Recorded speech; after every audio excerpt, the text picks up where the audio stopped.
sa libo-libong piso, labo na mahipnotismo tulad ko na bigotilyo. Gusto ko sa bebot yung mahirap lambingin, kung ikaw lang din ang kasama sa dilim. Yo, sino may sabing underdog si Tram? Hinusgahan nyo kaagad. Ang totoo, hindi lang ako basta pa ni Tram. Talagang die hard. Kumpara sa akin, mas may chance pang umabante si Tram. Sa wildcard, ulul! Ito na ba yung anak-anakan ni DP? Sa puti mo yung gago, medyo kainis na. Ang sabihin mo, literal kang tamod ni Dark Prince kasi tangina mo, diba? Maitim siya. Ghostwriter mo siya, baka po pwede pa. Sasapak-sapakin kita sa pangapara yung punchline sa mukha mo na magmarka. Kahit magtandem pa kayo ng DP, di pa rin kayo makakatabla, mga tanga. Wala kayong ganun. At anong pag malaki ang tenga, mahaba ang buhay? Tarantado. Anong palag ng malaki ang tenga sa kargada ko na sungay? Alam mo bang, sa laki ng tenga mo, madali kang mapahamak. Hindi mo napansin? Pag malakas yung hangin sa labas, bumabagal kang lumakad. O diba? Disadvantage pa nga yung tenga mong malapad. Tangina, kung di ka lang naging tao, alam mo ba? Side mirror ka dapat. Real talk yan, tangina mo. Gago mukha kang bading na praning na sabik sa modta. Ang haba na nga ng leeg, pati tenga malapad pa din, ang galing niya sobra. Pero pag nag-spit ka men, walang DN kahit mukha ka ng galit na cobra, tangina mo. Kaya di na ako magtataka. Kung mga banat ko, mapipredict mo pa. Sobrang laki ng tenga mo, tangina mo, nasa isip ko pa lang, nadidinig mo na. Paano kung ako naman ang gumawa nun? Eh di lalong naloko na. Kaso baka pag ako nag-predict sa'yo, baka mapasubo ka. Ano ang angle mo sa akin? Na-addict ako, pabaya sa pamilya, na mas matanda ako sa'yo. Tingin mo mananalo ka namin? Kung pinapatunayan mo lang sa mga hurado na hanggang ngayon, palamunin ka pa din. Gago, hindi porket payatot ka, hindi ka napabigat. At wag na wag mong ibabasa yung skills ng mga tao, depende lang sa edad. May linya to, sabi niya, oh. Tapos ka sa akin sa finishing. Edishing. Isang patunay na ganun kakatanga. Tinapos mo na, gusto mo finishing pa. Hindi ka battle rapper, tangina mo. Mason ka talaga. In-English mo lang yung Tagalog, hindi yung double meaning, bugok. Ano ka? Dictionary? Ang husay mo, buk. Hindi ako kaya ng estudyante lang ni Dark Prince, masyado ka pang bagito. Kakasunod mo sa Dark, alipin ka ng sarili mong anino. Kulang ka pa sa skills, Mark, puro ka lang pabibo. Kaya nga walang S sa pangalan mong Mark, kasi nga di ka matalino. Lahat tayo dito, may tinatawag na A-game. At dahil dyan, pinaghandaan kita. Nang mabilisan, ulol, pakyo. Yung respeto di yan sa pilitan. Kaya pasalamat ka na lang, na underestimate pa kita kahit wala kang bilang. Kahit sabihin mo na bobo ako sa live, dito sa Beatbat, di na yung gagana. Lahat ng kinalaban ko dito, brutal kong nabalandra. Puro sugat na tamasa, pagkaupak na balasa, kagaguhang makachamba. Yung dalangin yung mag-choke ako dito, malabo na bata. Pagkat nakakalimot lang ako sa Beatbat kung paano maawa. Time. Shoutout sa Rap Nation. Game. Ako'y umukit ng larawan, sumabay sa may pangalan. Mas lalong pinag-igihan, taglay nakakayahan kung bakit dito sa digmaan ng mga letrang iniatang. Ako'y tuluyang isinilang ng walang pag-alinlangan. Yo! Ito'y aking pagtatanghal. Salamat sa pagdulog. Ikaw ang unang tagapakinig sa makabago kong tunog. Bawat bugso ng aking berso may dilubyong kasunod. Pagkat ganap ng bagyo, tong inasar mong batang hamog. Ano kedo? Naalimpungatan ka ba sa panaginip noong sa akin hinarap? Gayong alam mong ako yung sagabal sa yung hangaring pag-angat.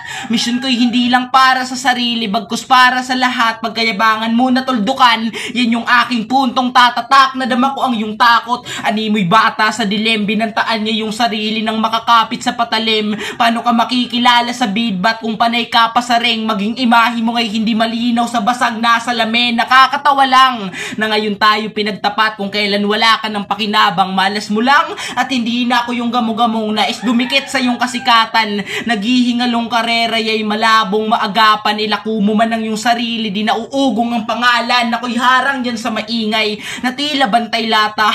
Lalampasan ko lang tong nagpapakahayop, animoy luksong baka, baguhan sa kadang-kadang, sa balanse mawawala ka. At kung may tagu-taguan mga tunay, ikay hindi na makikita. Kita mo yan? Yung angulo ko, lubos mo bang naintindihan na ginamit ko pa mga laro ng bata? Kasi tong bata, ginawa ng laruan, kawawa naman. Sa GC pa lang, pataasan ng ihi, ginawa nilang libangan nung pinatulan mo mahina, naging kasingkitid ka ni Drian, panayabang ng kampyonatong malabo na ritong mahawakan, ngayon mo ipagmalaking dinudurog ka nitong batang sanay na sa dikdikan. Tama nga si Drian, malabo kang makatapak sa panibago na antas, kaya dito sa video battle mo na piling mamintas, mananatiling nakagapos anumang gawing pagpumiglas, parang baking sa kalsada yung karir mo paatras. Ako yung batang inyong pinatalsik sa takot na baka kahit papano yung makadaples para sa iyong kapakanan. Ako na nagboluntaryong umalis, kaso naging boomerang yung karma, naging panganib yung aking pagbalik. Alam kong magyayabang lang yan dito na kesyo, mananalo lang daw ako kapag siya'y nagkatrangkaso, ganyang palusot sa lamin ng yung pagiging dihado, kasi yung sakit mo na mismo ang babala kung gaano ako kadelikado, tarantado. Malaking sampal sa mukha mo, nadala ko'y purong lirisismo, habang sa'yo panay chismis, mga pinagdumaang kwento. Nagbabad ako sa silid aklatan, makatahilang ng bagong berso, habang nagmistulang scientist kalaban sa sobrang dami ng imbento. Armas na nakasanayan niyang bitbitin, nagkampiyon na at lahat, hindi pa rin imbitado sa piging. Paano matatakasan ng nakaraan kung puro gasgas sasambitin? Niwala nga yung destinasyon pagkat wala yung narating. Pasensya ka na gago, ako'y masyadong marahas, napaagang nahinog kaya handa ng mga has. Si Kedo ay karakter lamang na aking napiling gumanap, ngayong tapos na kitang mapalayas, tapos na rin ang palabas. Pero hindi, representante ng masbate ang yung napiling pagtripan, lugar kung saan sagana ang ginto sa minahan. Bakit ko to sinasabi? Isa lang dahilan, tradisyonal na pagmimina, ikay idadaan sa mahirap na salaan. Alam mong hindi ako umangal sa inyong naging pautot, tinanggap ang lalait na kayo musmus pa at bansot. Bata pangaraw sa larangan kayo wala kahit isang takot, o baka hindi nyo natatandaang kung sino maliit, sila yung madaling makalusot. Time.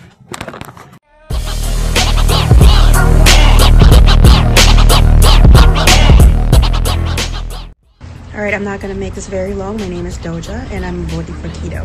He did a really great job, both of you did, but Keto's my vote. Yo, once again Big Mac. Bago ko simulan magkomento, shoutout muna sa lahat ng bumubuo ng Rap Nation. At shoutout nga rin pala sa nag-sponsor ng damit na Etibac. Maraming salamat. Putang kaangas ng labanan na yun. Hindi tayo pinahiya. Talagang fokus na fokus ako sa panonood sa kanila. Kung babasihan lang, kung putang ina, kung may tabla lang, tatabla ko to eh. Pero kailangan manalo talaga ang isa. Umpisan ko kay Kedo. Si Kedo, alam natin veterano. Marami na nasabakan na digmaan to. Talagang naging consistent yung pagbato niya ng bara. Yung mga punchline niya talagang malupit mula una hanggang huli. Talagang hindi niya talaga binigyan ng pagkakataon na yung kalaban niya si Trump na humina yung mga para niya. Ito naman kay Trump, saludo ako sa kanya rin dahil malupit din yung mga bara niya, nakikipagsabayan din siya kay Kedo. Yung mga punchline niya talagang sumasapot din. Pero ang komento ko lang, yung bandang huli na parang yung humina na yung bara niya, parang hindi na tumapat doon sa binato ni Kedo na talagang professional na talaga yung pagkakabirada niya doon, yung sa linaw magsalita.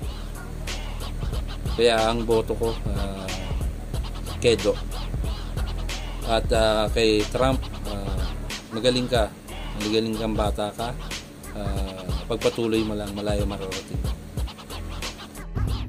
Yung andan nga pala, yung sabi ko sa laban nila Kedo at Trump, nahirapan ako mag-desisyon dito kasi parehas mga magaling, parehas malakas, yung mga reference, yung mga bars nila, malakas yung dalawa. Sinabase na lang ako sa kung sino yung consistent nila sa umpisa hanggang sa dulo ng laban. Yung kay Trump naman kasi, malakas yung mga referees yung about sa larong pambata. Malakas yun. Saka yung kay Kedo naman, yung sa Dark Prince, Anino, yung tenga reference, magaling yun. Pero yung consistent lang talaga, binoto ko dito si Kedo. Kasi yung kay Trump kasi, yung ang umpisa niya malakas yung mga lines niya, pero yung aabang ka ba ng ng susunod na suntok na mas malakas na punchline, hindi niya napanindigan na sa middle ata. So para sa akin, Kedo ako. Okay. Yo, Kuwertom nga pala ng Shady 45. Yon, congrats in advance na sa mananalo sa laban na to. Tapos good luck sa mga kasali pa na mga hindi pa na-upload yung mga video, no. Ayun, punta na tayo sa laban. Kedo versus Trump. Parehas magaling pero meron talagang aangat. Si Kedo, dala niyang argada jokes na may kasamang punches. Meron siya yung about sa tenga ni Trump, palag ng tenga sa argada ko na sungay. Kung di ka naging tao, side mirror ka dapat, tinapos mo na finishing pa, tapos mason ka talaga. Alipin ng sariling anino. Yung sa may bandang dulo ata yun eh. Yung malapit sa ender niya, yung dapat yung sa may tungkol sa awa. Kay Trump naman tayo, maganda yung ginawa niya dun sa larong pambata. Tapos yung bantay lata, luksong baka, kadang-kadang, boomerang pagbalik, kung sinong maliit yung sa ender niya, kung sinong maliit madaling makalusot. Ayun, yung kay Kedo, solido talaga, talagang parang sanay talaga sa video bat eh. Ayun, so sa laban na to, binoto ko si Kedo. Props pa rin kay Trump, magaling si Trump. Ayun, peace. So ayun, si Enon nga pala, owner of Rap Nation, member of Shady 45. So unang-una muna sa lahat, binabati ko nga pala yung members and admins ng Rap Nation, tumutulong sa atin, mga organizer, pati na ang ating mga masugid na sponsors. Ayan, mahal nating sponsors na sumusuporta sa ating event. Marami pong salamat sa inyo. Kung wala kayo, wala rin tayong pa-event dito. At dito sa ating tupukan round sa disyerto, Kedo versus Trump. So di na magpapaligoy-ligoy pa, ang boto ko ay kay Kedo. Ayan. Pero props pa rin kay Trump. So overall performance tayo, pagbanggain na lang natin. Yung sa intro ng dalawa, medyo lumamang ng konti si Kedo doon. Medyo hindi ako laylay, hindi masalaylay. Medyo nakulangan lang ako sa intro ni Trump. Tapos and then sa may kalagitnaan about dun sa mga kay Dark Prince na reference, Dark Prince yung sa magmamarka kay Kedo, medyo laylay sa akin ng konti yon. At lumamang naman dun si Trump dun sa luksong baka na reference niya about sa bata. Tapos yung banda sa yung sa side mirror naman din kay Kedo na tukol sa tenga naman ni Trump. Medyo kahit na medyo mahaba yung angle nun, medyo pasok din naman. Yung sa bata pa rin na angle ni Trump medyo pasok. Pero doon na lumamang din ng konti si Kedo.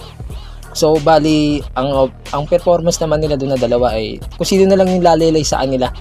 Kay Trump kasi medyo hindi niya na-maintain yung convincing and effectiveness niya doon sa battle niya dito sa Bidbat. So kay Kedo kasi is balance. Simula umpisa, gitna, hanggang dulo na maintain niya. Pero lumamang sa gitna si Trump para sa akin doon. Sa kalagitnaan lumamang doon talaga si Trump. Pero sa late game talaga na sa dulo hanggang ender, kay Kedo na ako kasi overall performance niya nandun pa rin, hindi nawala. Kay Trump medyo nawala lang ng konti. Talaga laylay lang. Pero congrats kay Kedo and Trump. So yun lang. Maraming salamat.